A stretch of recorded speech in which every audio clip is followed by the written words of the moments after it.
Hello कक्षा 8 के विद्यार्थियों, विषय विज्ञान में हम अभी पढ़ रहे हैं अध्याय 14 विद्युत धारा के रासायनिक प्रभाव के बारे में। तो हमने आगे वाले वीडियो में यह पढ़ा था कि अगर हमें पता ना हो कि कौन सा टर्मिनल हमारे पास जो परिपथ है उसका कौन सा टर्मिनल धन है, अगर हमें यह पता ना हो तो हम कैसे पता लगा सकते हैं। हमें इस तरह का कुछ परिपथ तैयार करना है और उसकी दोनों वायरों को हमें एक आलू में लगाने हैं। जिस आलू में जिस परिपथ के पास जिस वायर के यहाँ नीला धब्बा हो जाता है तो हमें पता चल जाएगा कि वह धब्बे वाला जो भाग है वह धन टर्मिनल है। अब आगे हम देखते हैं विद्युत लेपन। विद्युत लेपन किसको कहते हैं? तो हम अगर किसी और धातु पर किसी और धातु की परत चढ़ाते हैं तो उसको विद्युत लेपन कहा जाता है। हम देखते हैं आगे। स्मरण कीजिए, बिल्कुल नई साइकिल या हैंडल तथा पट्टियों के रिम कितने चमकदार होते हैं जब हम कोई नई साइकिल लाते हैं, या पट्टियाँ होती हैं रिम की, वो कितनी चमकदार होती है जब वह नहीं होती है।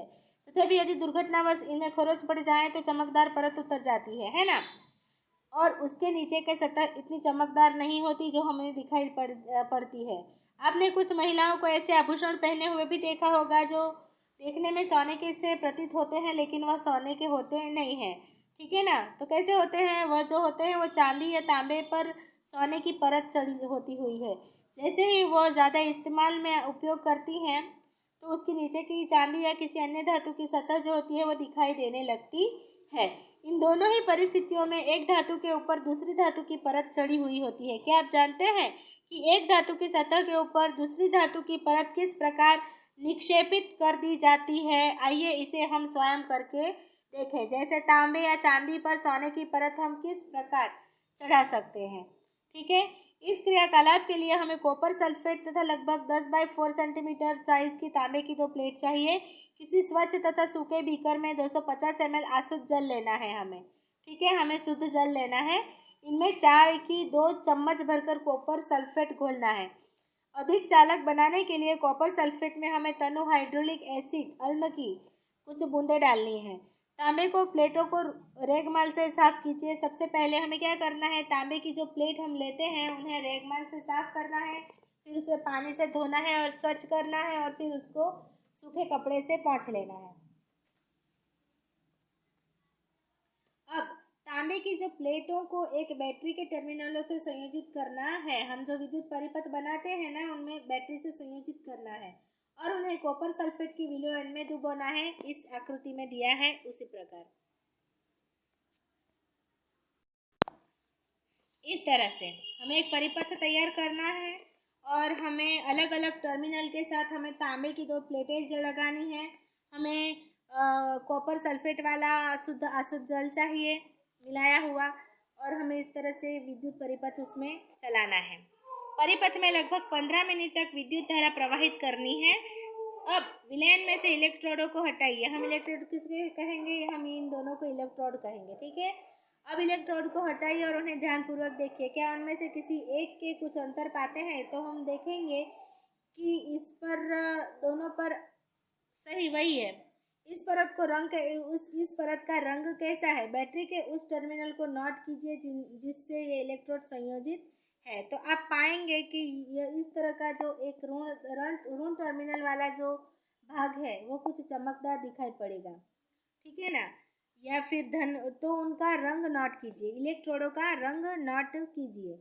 क्या अंतर पाते हैं आप ये देखिए। ठीक है।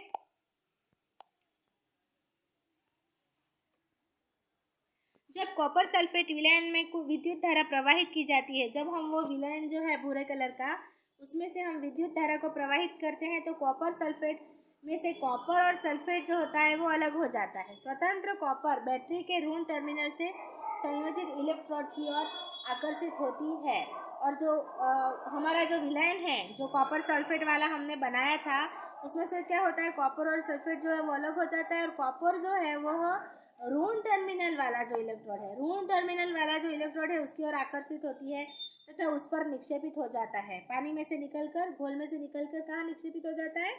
ऋण टर्मिनल वाली जो प्लेट है तांबे की उस पर।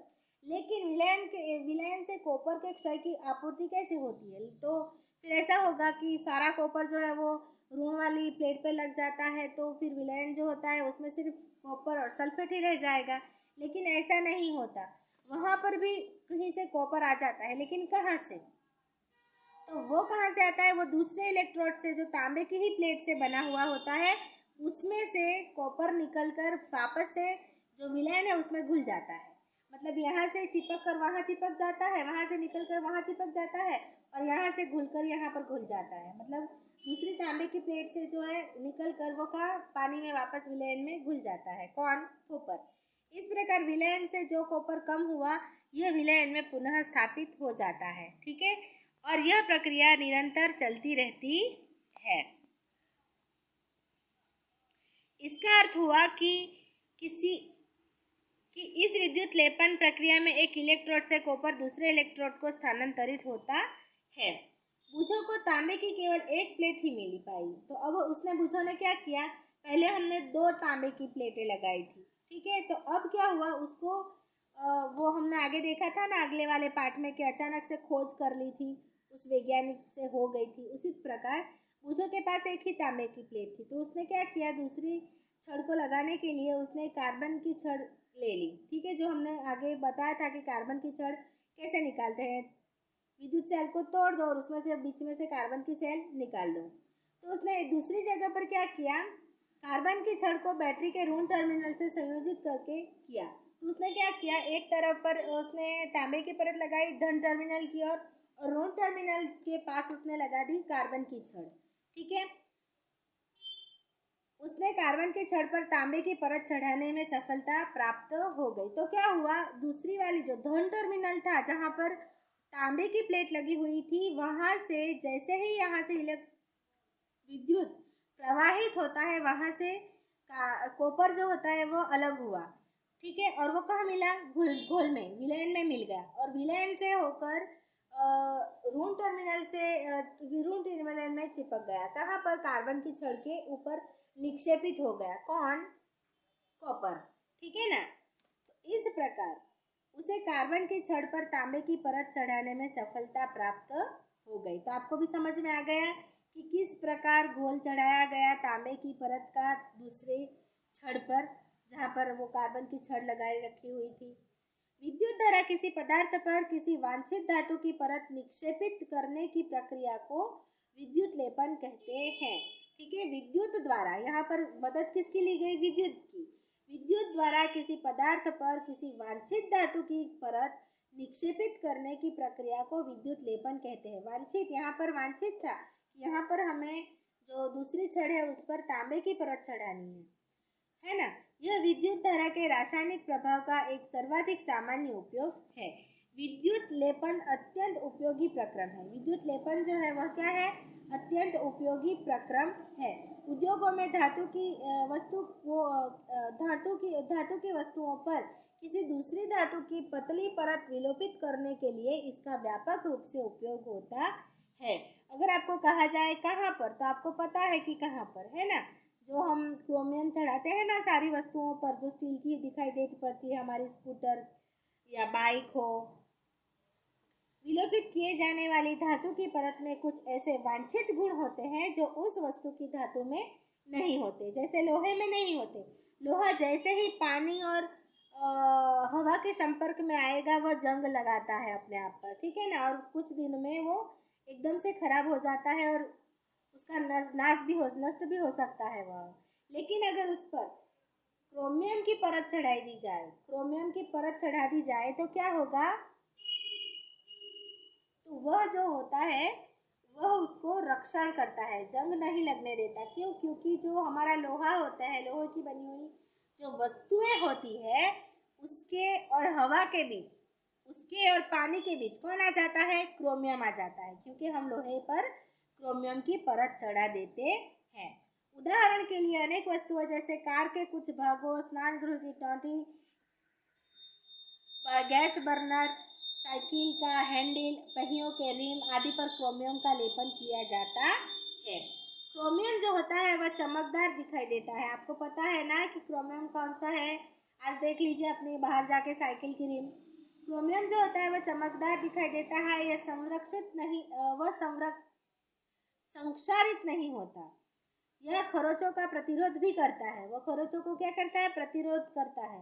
तथापि क्रोमियम महंगा है तथा किसी पूरी वस्तु को क्रोमियम से बनाया जाना आर्थिक दृष्टि से व्यवहारिक नहीं होता। क्यों? क्योंकि वह जो होता है वह बहुत ही महंगा होता है। अगर हम ये कहते हैं कि क्यों ना हमारी पूरी साइकिल ही क्रोमियम से बना दी जाए, उस पर परत चढ़ाने की क्या ज़रूरत है, अंदर लोहे की जगह हम क्रोमियम का ही यूज़ करते हैं, तो क्या फ़र्क पड़ता है। लेकिन ऐसा नहीं होता, क्योंकि क्रोमियम जो होता है वह बहुत ही महंगा होता है, आर्थिक दृष्टि से व्यावहारिक नहीं होता। इसलिए वस्तु को किसी सस्ती धातु से बनाया जाता है और उस पर केवल क्रोमियम की परत ही निक्षेपित की जाती है। अगर आपको किसी कारण में ये पूछा जाता है कि किसी वस्तु पर क्रोमियम की परत ही निक्षेपित की जाती है, क्या कारण दीजिए, तो आपको ये बताना है कि क्रोमियम जो होता है वह बहुत ही महंगा होता है और किसी पूरी वस्तु को क्रोमियम से बनाया जाना आर्थिक दृष्टि से व्यवहारिक नहीं होता, इसलिए। ठीक है।